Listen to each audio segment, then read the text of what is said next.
ayer vieron que que fue, creo que segunda tendencia, llegó a ser botón rojo ya. Sí, botón rojo es una frase que dijo el presidente, Alberto Fernández, que dijo, bueno, sí, efectivamente, si la cosa se desmadra, tengo el botón rojo, que uno asume que el botón rojo es para parar todo. ¿Vieron como en la fábrica está el botón rojo que frena la máquina cuando hay un accidente o lo que sea? Bueno, acá lo mismo. O sea, la verdad que la situación está absolutamente desmadrada. No porque se haya hecho todo mal. Yo quiero insistir con esta cuestión. La Argentina tomó una decisión muy acertada, y esto es la opinión de científicos y de médicos, etcétera, de la cuarentena temprana. Porque nos permitió retrasar esta situación que estamos viviendo hoy. Y al retrasarla, pudimos sumar camas, sumar respiradores, capacitar personal, etcétera. Y eso hace que hoy no esté colapsado el sistema. No esté sobrecolapsado. O sea, y les pongo siempre el ejemplo de la provincia de Buenos Aires, que una provincia como la de Buenos Aires, que tiene el tamaño de un país, que tenía 900 camas cuando esto arrancó, el 20 de marzo, hoy tenga 1.800 camas, y de esas 1.800 camas tenga 1.100, 1.200 ocupadas. Si ustedes lo piensan, si tenía 900 y hoy tiene 1.100 ocupadas, si no se hubiera hecho nada en este tiempo que se ganó con la cuarentena temprana, ya habría 200, 300 personas que no tendrían cama. O sea que sirvió la cuarentena temprana. No es que el gobierno hizo todo mal. Ahora, hace ya un buen número de semanas, me animo a decir casi 2 meses, que se está advirtiendo desde sectores de los trabajadores de salud e incluso puntualmente de la provincia de Buenos Aires que si no se pone un freno a esto, colapsa. Y es el único, y acá sí, el único país del mundo que tenemos la desgraciada originalidad de haber alargado todo esto mucho tiempo, lo cual nos hace que psicológicamente sea muy pesado para todos nosotros, que económicamente sea muy pesado para todos nosotros. ¿Sí? Pues nosotros tenemos la misma vida que todos ustedes, tenemos que pagar las cuentas, pagar el alquiler, vemos cómo la comida aumenta, los que tienen que seguir pagando una cuota del colegio la tienen que seguir pagando, los que tenemos una empleada doméstica le seguimos pagando el sueldo. O sea, nuestra vida es la vida de todos ustedes, y ni hablar la vida de los sectores más postergados y olvidados, que son los que están en la peor situación. Que están hacinados, que están en lugares donde no hay agua, donde no hay internet, donde no llega el gas, etcétera. Bueno, y eso además nos llevó 6 meses. O sea que estamos cansados. Ahora, en estos 6 meses, el gráfico de aumento de contagios y aumento de muertos fue siempre para arriba, con las famosas mesetas. Pero no son mesetas, son escalones. Y los escalones hacia arriba. Nunca fue hacia abajo. No hay un solo momento que la curva de contagios y de muertos haya ido hacia abajo. No hay. No lo van a encontrar. Ahora, lo que también fue todo el tiempo hacia arriba fue el crecimiento de la movilidad. Entonces, si uno superpone la curva del aumento de la movilidad con la curva del aumento de casos y con la curva del aumento de muertos, es exactamente igual. Cuanto más movilidad, más contagios, cuanto más contagios, más muertos. Y lamentablemente es así de crudo y así de matemáticamente crudo y comprobable. Hay un porcentaje de personas que se enferman que van a necesitar una cama de terapia intensiva con su respectivo respirador y su respectivo trabajador de la salud que opere esa cama de terapia intensiva y ese respirador. Y con estos números, dentro de pocos días, eso se termina. Y se termina, Y se termina como pasó en países como Italia, como España, donde llegaba una persona y no había. Y les repito también otro dato. De las personas que acceden a la cama con el respirador y con el trabajador de terapia intensiva correspondiente, la mitad se muere. O sea que ni siquiera si llegás a acceder tenés garantía de salvarte. Y de la otra mitad la van a pasar muy mal y además le van a quedar secuelas muy fuertes para el resto de su vida. Entonces hay que tomar una decisión y es ya. Por ejemplo, San Luis, con 18 casos ayer y menos de 200 en total, volvió a fase 1. Y el problema de San Luis además es el transporte. Ni siquiera son casos de contagio local, sino que es una ruta de mucho transporte que los choferes de los camiones que tienen que hacer ese laburo, bueno, tienen la desgracia de contagiarse y contagiar a otros en San Luis. Y con 18 casos ayer, cerraron toda la provincia a fase 1. O sea, el gobierno tiene que escuchar esto. Tiene que escuchar esto. Y tiene que tomar una decisión que va a ser antipática. Y que seguramente le haga perder la famosa imagen, pues yo no creo en las encuestas son una bosta, y las que se publican son mentira. Todas las encuestas que se publican son mentira, son para operar, son para decir algo. Si Alberto toma una decisión de cerrar todo, ¿va a tener un costo? Va a tener un costo. Y por ahí hay gente que lo va a putear, y por ahí hay gente que no lo va a cumplir. Pero así no se puede seguir. O sea, con la excusa de no nos van a dar bola, decir hagan lo que quieran, yo no estoy dispuesto a aceptarlo. Y no quiero llegar a un país que en diciembre, cuando todos queramos juntarnos para unas fiestas que van a ser muy especiales, porque va a ser un año muy duro para todos, estemos contando 40.000, 50.000, 60.000 muertos. No quiero un país así. No creo que nadie lo quiera. Entonces, aprieten el botón rojo de una vez. Por favor. Acaba de salir el reporte matutino del Ministerio de Salud de la Nación. Se suman 107 nuevas muertes. En las últimas 24 horas son 314. ¿Sí? Ya tenemos más de 300 muertos por día en la Argentina. Digo, si tenemos 300 muertos por día, en una semana son 2.100 muertos. ¿Sí? En 4 semanas que tiene un mes son 8.400 muertos. Y eso si no aumenta. Y además hay otro dato que ya es absolutamente inservible, que es la cantidad de contagiados. Si la positividad de los testeos que se hacen sigue dando arriba del 35%, que dé 10.000 contagiados por día, 15.000 contagiados por día, o mañana dé 5.000, da exactamente lo mismo. Porque estamos a ciegas. No sabemos cuántas personas están contagiadas.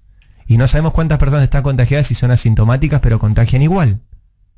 Entonces, dejen de mirar el número de la cantidad de contagios, dejen de mentirnos con el R, dejen de mentirnos con los datos, dejen de decir que hay una meseta, dejen de edulcorar la situación, dejen de tener una mirada optimista y de celebrar todo lo que hemos hecho y tomen la decisión que hay que tomar, que es dura, que es fuerte y que a todos nos va a costar. Pero hay que cerrar porque si no esto va a ser una catástrofe. Por favor, botón rojo. Tenemos la posibilidad de hablar con Arnaldo Dubín, que es miembro de la Sociedad Argentina de Terapia Intensiva. Arnaldo, buen día. Ari Lijalat lo saluda. ¿Cómo le va? Buenos días, ¿cómo están? Muy bien, muy amable en atendernos. Arnaldo, ¿es cierto esto que dice el jefe de gobierno porteño, que las camas de terapia intensiva en la Ciudad de Buenos Aires están estables y bien? Yo lamentablemente no puedo compartir esa opinión. Yo soy muy respetuoso. Yo sé que el gobierno de la Ciudad de Buenos Aires, como también el gobierno provincial y el gobierno nacional, han hecho esfuerzos enormes por fortalecer el sistema sanitario, por incorporar recursos físicos y tecnológicos, pero, insisto, no puedo compartir estas opiniones. Nosotros estamos 2 veces por semana haciendo relevamientos de la ocupación de camas de terapia intensiva en por lo menos 30 hospitales públicos y privados de la Ciudad de Buenos Aires, y obtenemos valores que son mucho mayores, cercanos al 90%, tanto en la Ciudad de Buenos Aires como en el conurbano. Y esta también es la expresión de la gente que está trabajando. Pero usted sabe que estas diferencias pueden tener que ver con un sesgo en la observación, porque nosotros no analizamos la totalidad sino una muestra, pero es una muestra muy significativa. De modo que yo creo que la diferencia puede estar en el denominador, a qué se considera cama de terapia intensiva. Claro. Y a mí me parece que ahí se está incluyendo sectores que no son terapia intensiva, unidades coronarias, shock room, guardias, o sectores que se habilitan, por ejemplo, terapias intensivas pediátricas que son reconvertidas y que según los mismos trabajadores de esos lugares no van a ser nunca operativos porque no hay personal que se pueda hacer cargo. Por eso yo terminaría esta discusión que me tiene francamente agotado, porque ya hace meses que la vengo sosteniendo, acerca de las camas libres. El cuello de botella del sistema, la limitante del funcionamiento, no son los recursos físicos ni tecnológicos, no son las camas, los respiradores, sino el personal sanitario, enfermeros, kinesiólogos y médicos intensivistas, entre otros, que estamos agotados. Ya éramos pocos antes de la pandemia. Ahora estamos sometidos a una carga de trabajo brutal. Como nunca sospechamos, estamos agotados.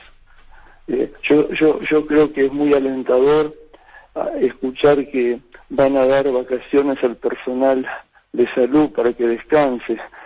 A mí me parece una extraordinaria expresión de deseo sin viso de realidad, porque estamos saturados, no podemos prescindir de nadie. Éramos pocos y ahora nuestras filas están diezmadas por la enfermedad.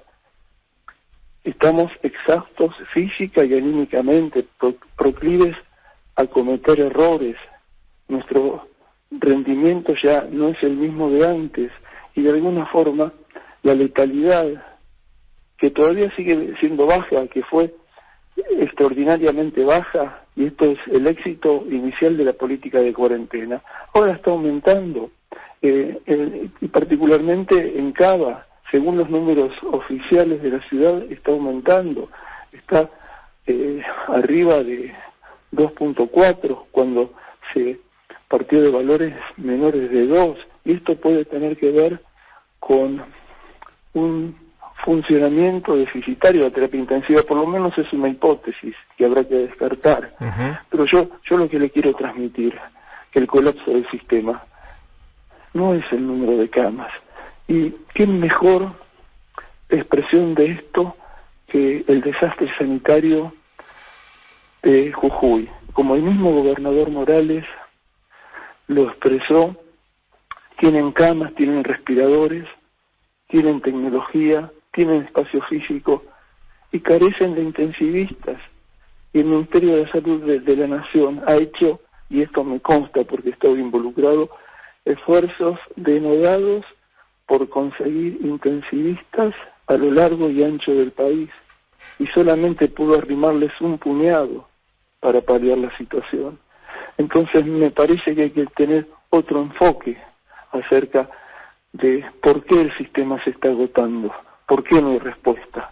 Por eso, frente a estas limitaciones que tenemos desde el sistema de salud, frente a esta ya situación de saturación de la terapia intensiva, nosotros sentimos que estamos en los límites de lo que podemos dar. Y se lo escucha, perdón Arnaldo, pero se lo escucha a usted, total, o sea, tiene una voz cansada, tiene la voz... No es mi voz, es la voz de los intensivistas. Nosotros llegamos al límite y pensamos que si los casos siguen creciendo, esto no va. Yo francamente no me gustaría compartir el optimismo de el gobierno de la ciudad de Buenos Aires, pero a mí me gustaría recurrir a la matemática simple. Yo no creo, como dijo Santilli hace pocos días, y me parece que es lo que estaba diciendo recién Larreta, que la situación está estable, que el número de casos es el mismo, que se mantiene una meseta de 1.100 casos por día.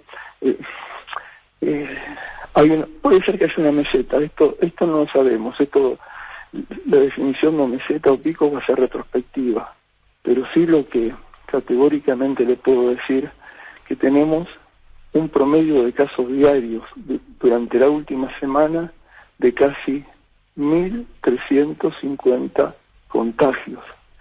Si recurrimos a la matemática más sencilla, si sabemos que 5% de los pacientes con COVID van a ser formas graves que requieran terapia intensiva para sobrevivir, en el curso de una semana vamos a tener un ingreso a terapia intensiva de alrededor de 400, 500 pacientes. Y los ingresos no tienen la misma velocidad que las altas, porque estos son pacientes que tienen una evolución prolongada. La internación media en terapia intensiva es de 2 a 3 semanas. Hay pacientes que pueden estar meses internados, ventilados mecánicamente. Entonces, a mí me parece que el riesgo de saturación del sistema está presente. Yo no soy agorero, no estoy profetizando que hay un inexorable colapso sanitario, pero como intensivista nosotros estamos siempre preparados para la peor de las alternativas. Nosotros siempre pensamos en la peor circunstancia. Y frente a esta situación de colapso físico y psicológico de los intensivistas, frente a esta situación donde nos estamos quedando sin respuestas, yo lo único que le puedo decir que lo que hay que hacer es disminuir el número de casos. Podemos estar en una meseta, pero los números son muy altos, muy altos. Y a mí me parece que las escenas que vemos cotidianamente en la ciudad de Buenos Aires, con gente que ya empieza a concurrir a los bares, que no guarda distancias sociales, que no se protege adecuadamente, nos muestra que el comportamiento no es adecuado. La gente no se cuida y a mí me parece, le reitero, que versiones edulcoradas de esta situación, falsos sentimientos de seguridad, que estamos bien, que el sistema es robusto, no ayudan.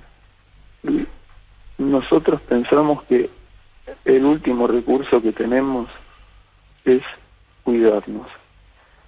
Que cada uno de nosotros tengamos miedo, como tengo miedo yo cuando voy a la terapia intensiva. Tengo miedo porque tengo 66 años y si me enfermo tengo posibilidades de hacer una forma grave y morirme. Y esto no es infundir pánico, esto es ser consciente de lo que pasa, porque la gente joven también puede enfermarse, puede morir, y además puede contagiar a sus mayores, a sus padres, a sus abuelos, y obviamente la carga psicológica del aislamiento existe, pero es incomparable con la que puede provocar llevar por el resto de las vidas la responsabilidad de haber contagiado y terminado con la vida de un ser querido. Entonces, yo no veo otra posibilidad que aislarnos. Definitivamente. Arnaldo, muchas gracias de verdad, muchas gracias por atendernos, por dar este testimonio, por dar esta pelea que sabemos que están dando, que se la fueron a plantear incluso al presidente. Desde acá cuentan con este espacio para difundir lo que necesiten. Coincidimos con ustedes y además creemos que son a las personas a las cuales les tenemos que preguntar sobre esto. Así que muchas gracias y de nuevo cuentan con este espacio para dar esta discusión y ojalá la ganemos y vayamos a un aislamiento más firme. Le mandamos